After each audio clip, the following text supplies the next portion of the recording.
Hello and welcome, this is AgentXP and welcome back to another TRLE tutorial. In this video we're going to be covering simple traps and triggers as well as setting up a simple camera. This is going to be part one of two videos. So in this video I'm going to show you the traditional methods for setting up these traps and triggers. But in the second part I will show you the TRNG methods for triggering the traps that I set up in this video. So stay tuned for part two. So we're starting off here with our level editor, and this is a test map that I've been working on. And what we're going to do to start with is we're going to build ourselves a boulder sloped room, as this is probably something quite a lot of people will want to do because boulders are pretty common traps, let's face it. So what I'm going to do is I'm going to bound myself a room. I thought given I had to build this anyway, I may as well show the process of doing it. So what we're going to do is press F12 to get our texture grids, and we're going to resize this room a bit.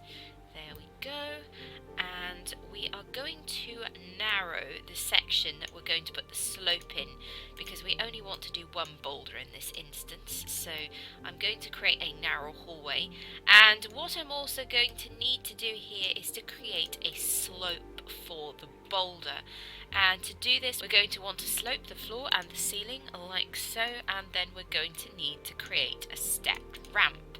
And you can see what I'm doing here. I am raising each section that I have sloped into place, and we'll need to raise the end hallway as well. So you'll need to raise the floor and you'll need to raise the ceiling to match. And we have fairly quickly created ourselves a nice boulder slope. Now we need to match up the other end of the room.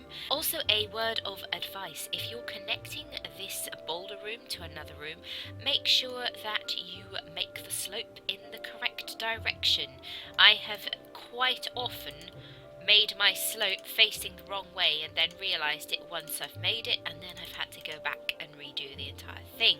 So that's quite a common mistake with making these rooms, so make sure it's facing the right direction before you go to all the trouble of making your slope.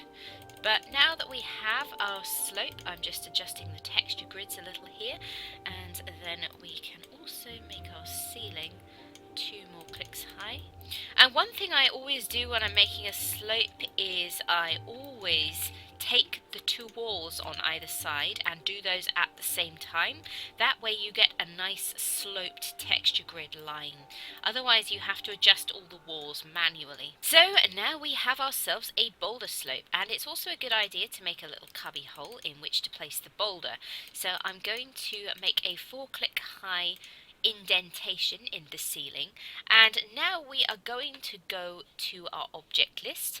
Click alphabetic yes if you're in TRNG, and you can scroll down and find yourself the rolling ball object. Select that and place it in your map. Place it inside your cubby hole in the ceiling, and we're going to want to trigger this when Lara gets a certain distance down the slope. Now we don't want to trigger it right near the boulder, as this won't give Lara enough time to dodge out of the way.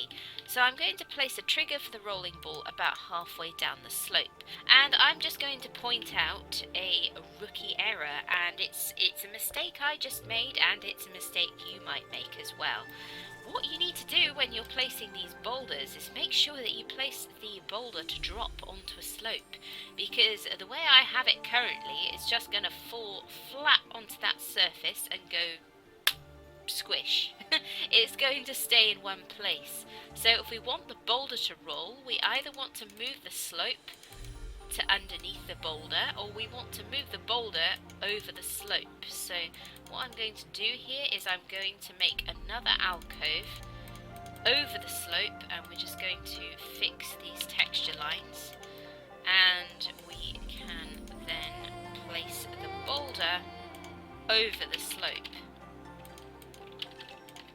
There we go. I'm just straightening out the texture lines here you want to know more about fixing these texture grids, then refer to my earlier tutorial on texturing. So what I've done there is I have moved the boulder over the slope and all should work as intended. So next I'm going to make a different kind of trap hallway. So we're going to select new tunnel room and I'm going to make it about 8 long and 8 high, and we've made ourselves another hallway going off that. And I'm just going to quickly grid the walls because undivided wall grids are pretty horrible looking. Next I'm going to make a pit in the floor. What I'm going to do first is make a new down room, as if we're going to place spikes have a ridiculously large hitbox and there is not a massive amount that you can do about this. So if you're going to use spikes and have a spike pit for Lara to jump over, you're going to want to allow a bit of clearance, otherwise she's going to take needless health damage even if she doesn't fall into the spike pit. So I'm actually going to make it a bit deeper than that because I don't want Lara to take any damage. So if we look at our object list, we can scroll down and we can find our teeth spikes, as that is what they are called, and select them, and we can place a number of spikes in this spike pit. Here we go, like so. So cool, there we have our spikes, and you might think that's the end of it, but it's actually not, because spikes have a whole range of OCB values, and if you just leave them like that, they won't appear in your level. Firstly, you have to trigger the spikes in order for them to appear, and secondly, you have to give them the right object code bit value, otherwise these will probably be upside down when you trigger them in game. What I would suggest doing in order to get the correct object code bit value is to look at a website that I'm going to provide a link to in the description below. So I always have to look up the spike code bits. I never remember them off the top of my head. So this is one of the many websites that you can come to in order to find out the values for the spikes. So the thing I usually do is press Ctrl F and search for spike, and we're going to open this and we get a tutorial for teeth spikes, and we can come down here and we can see all the different values. These are very helpful charts. There are 3 different states in which you can have spikes, and the one on the left is the one where they go in and out, the one in the middle is where they're out constantly, and the one on the right hand side is where they go in and out once. If you scroll up and down these charts, you can see lots of different values, and this depends on the direction of the level. Not only do we have the 3 different states of the spikes, but these charts show that the spikes can actually be placed on a 4-click slope. If you played Tomb Raider 4, you might remember the burial chambers, and these had a massive spike portal with the spikes popping in and out, and these charts show how you can make one of those. But most of the time we're generally going to want our spikes facing upwards, so the most common value that I tend to use for my spikes is 20. But 4 is another fairly common one also. So I'm going to go back into the editor and I'm going to set my spikes to an OCB value of 20. So I'm going to press O, I'm going to say 20 and I'm going to go OK. And you have to do this on all of your spikes. Unfortunately, this is what you have to do on every single one of them. So I'm just going to go ahead and do this real quick.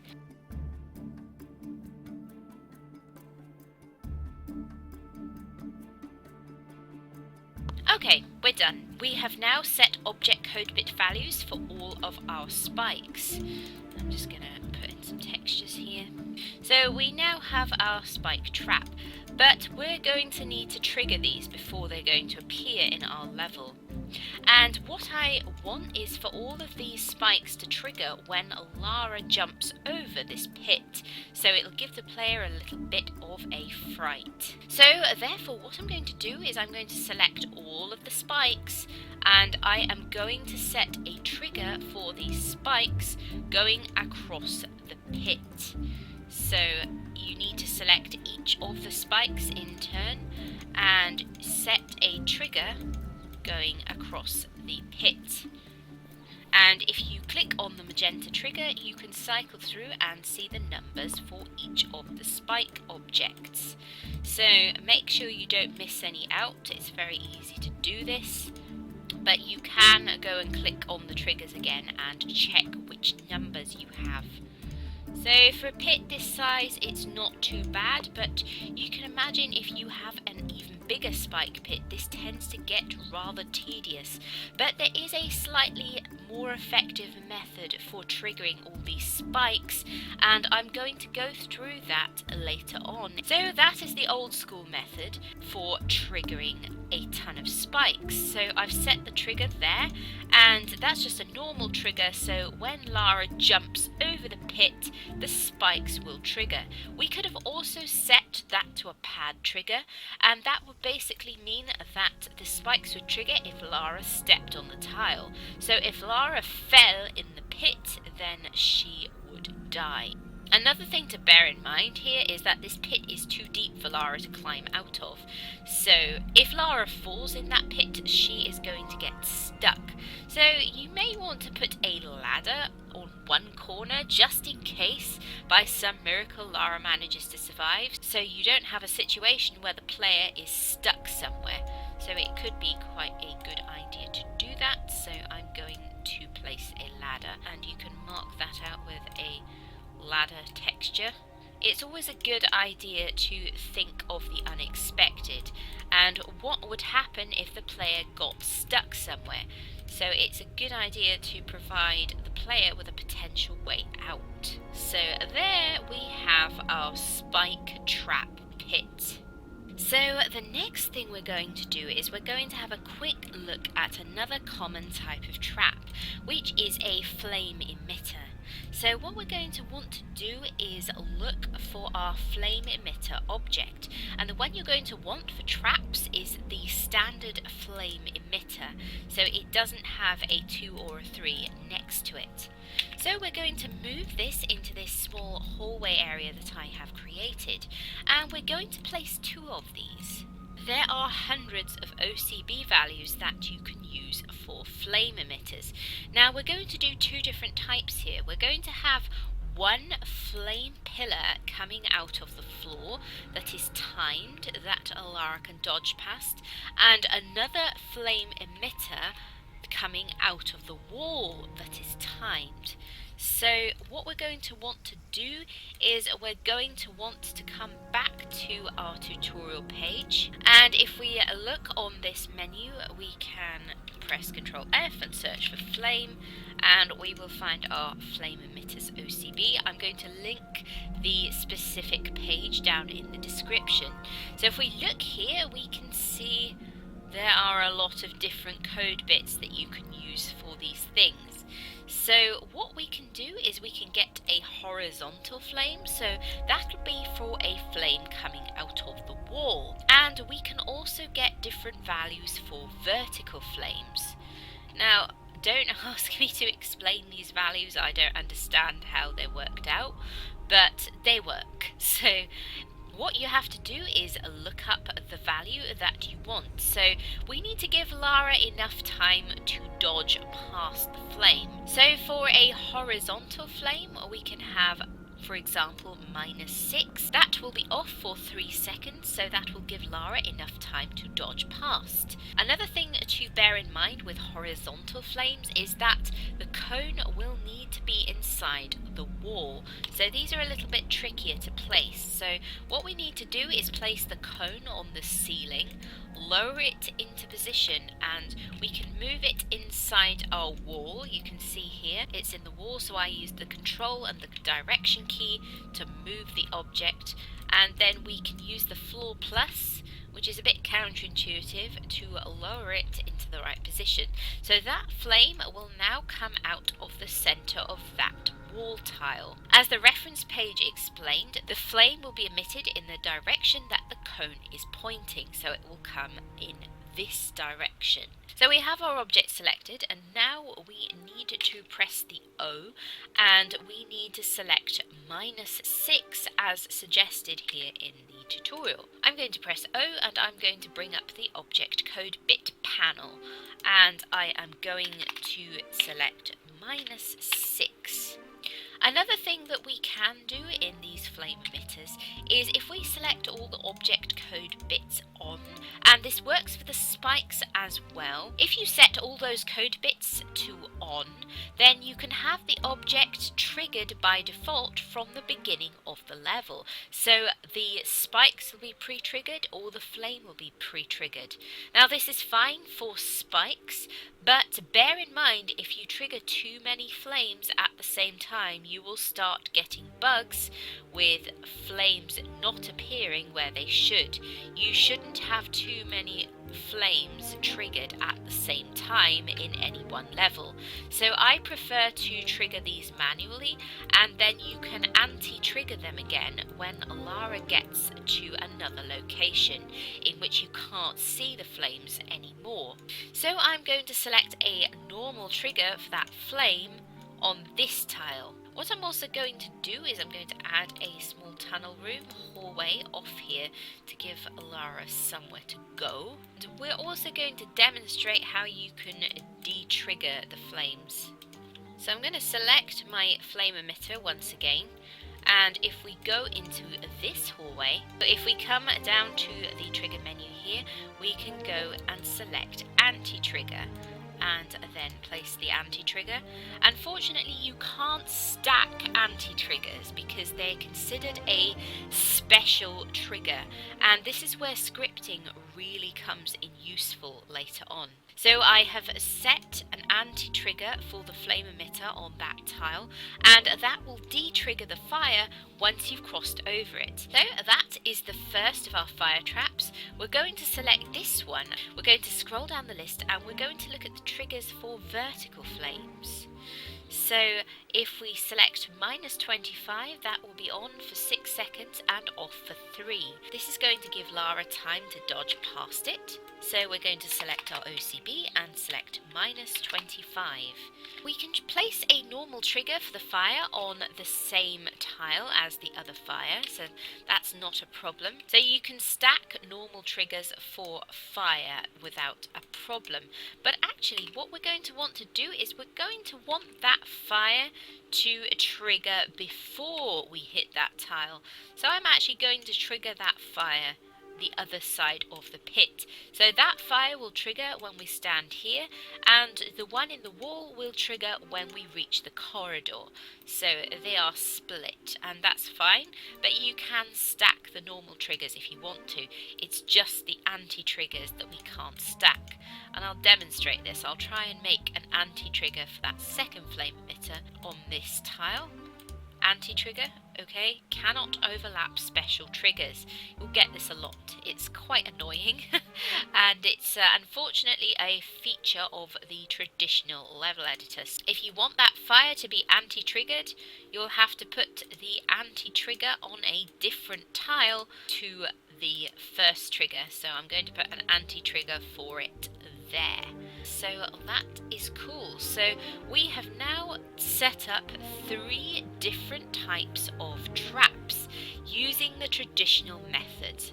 We have set up a spike pit, and we have also set up some flame emitters. So next I'm going to set up a simple camera showing Lara running from the boulder, and I'm going to put a music track to add some atmosphere. Now I could do a whole separate tutorial on cameras, as cameras are quite a complicated topic, but for the purpose of this video I'm just going to do a simple static camera. I will potentially cover cameras in more detail in a future tutorial. So if you want to set up a static camera view, what you need to do is come to the object list and select something called a camera target. And we're going to place this in our hallway, And we're going to come to effects, and we are going to choose a normal camera. Now this sort will allow the player to break out of the camera view should they wish to, and if you select a fixed camera then the player will not be able to break out of the camera view.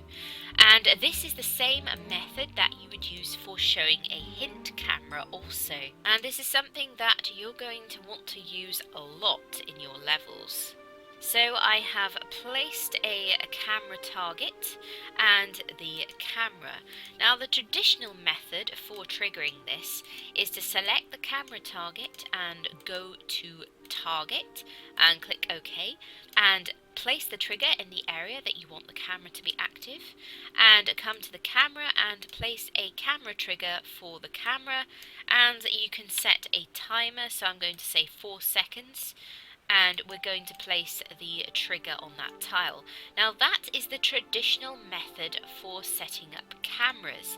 Now this is inevitably rather buggy in TRNG, so what I'm going to do next is I'm going to show you the next gen method for doing this. So in part 2 of this tutorial, which will come in the next video, I will explain how to trigger these same traps using the next generation method that you can use if you're using TRNG, and this will allow you to stack triggers. As we saw in this video, that's something you can't do using the traditional methods, and it also makes stacking triggers. So for example, when we want to trigger a lot of spikes at the same time, then it makes this process a lot easier. So that is it for part 1 of this tutorial.